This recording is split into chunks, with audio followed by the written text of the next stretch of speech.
మీరు ఇప్పుడు చూపించేటువంటి తల్లిదండ్రులు పిల్లలపైన ప్రేమ అనుకుంటున్నారు. ప్రేమ కాదు, అది ఇన్సెక్యూరిటీ అంటారు దాన్ని. ఎట్లా సార్ అది? అది ఒక ఇన్సెక్యూరిటీ. ఓకే. పిల్లలపైన ఒక ఇన్సెక్యూరిటీ తోటి ప్రేమ చూపిస్తున్నారు. ఒక భయంతోటి ప్రేమ చూపిస్తున్నారు. It is not a real love. రియల్గా పిల్లల గురించి లవ్ చేసే వాళ్ళు చాలా తక్కువ. బోల్డ్ ఆన్సర్ సార్. ఖచ్చితంగా. బోల్డ్ ఆన్సర్. ఎందుకంటే కనుక ఒక ఇన్సెక్యూరిటీ పిల్లల్ని పెంచి అసలు ఈ రోజు చాలా మంది భయపడి తల్లిదండ్రులు పిల్లల ఆరోగ్యాన్ని పాడు చేస్తున్నారు. ఎట్లా సార్, కొన్ని ఎగ్జాంపుల్స్ చెప్పండి. ఇప్పుడు ఒక చిన్న జలుబు వచ్చింది, ఒక చిన్న హెల్త్ ఇష్యూ వచ్చింది, దగ్గో జలుబో మోషన్స్ వచ్చినాయి.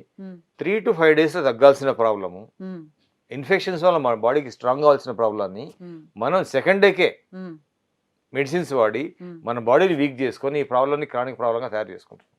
ఓకే. చాలా మంది మనం చెప్తున్నారు, ఒక మదర్ ఒక ఫాదర్ ఇద్దరు వచ్చారు నా దగ్గరికి. సో మా ఆయన ఎన్నిసార్లు చెప్పినా సరే సెకండ్ డేకే భయపడి కంపల్సరీ హాస్పిటల్ తీసుకెళ్ళి ఉంటాడు సార్.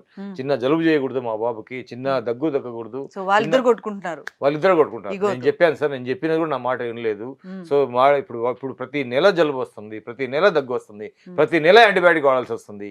అసలు ఎందుకు జరుగుతుంది అనే దానికి ఇక్కడే ఉదాహరణ. సో ఇక్కడ ఏంటంటే ప్రేమ చూపించడం వేరు, ఆ ప్రేమ అనేది అన్నింటినీ నేర్పాలా. ఒక ధైర్యం, తల్లి అనేది పిల్లల పైన ప్రేమ చూపించడం. సో ఆ ఇన్సెక్యూరిటీ అయితే ఉందో, ఆ ఇన్సెక్యూరిటీ వలన భయంతో వాళ్ళు అతి ప్రేమ అయిపోయి వాళ్ళ ఇండివిడ్యువాలిటీ కూడా పోయి ఫ్యూచర్ లో వాళ్ళు సక్సెస్ కావాల్సిన లైఫ్ అంతా డిస్టర్బెన్స్ అయిపోయి, గుర్తుపెట్టుకోండి నేను చెప్పే విషయాలు చాలా చాలా రూట్ లెవెల్ విషయాలు. వాళ్ళ జీవితాల నాశనానికి కూడా భయంతో పేరెంట్సే కారణం అవుతున్నారు.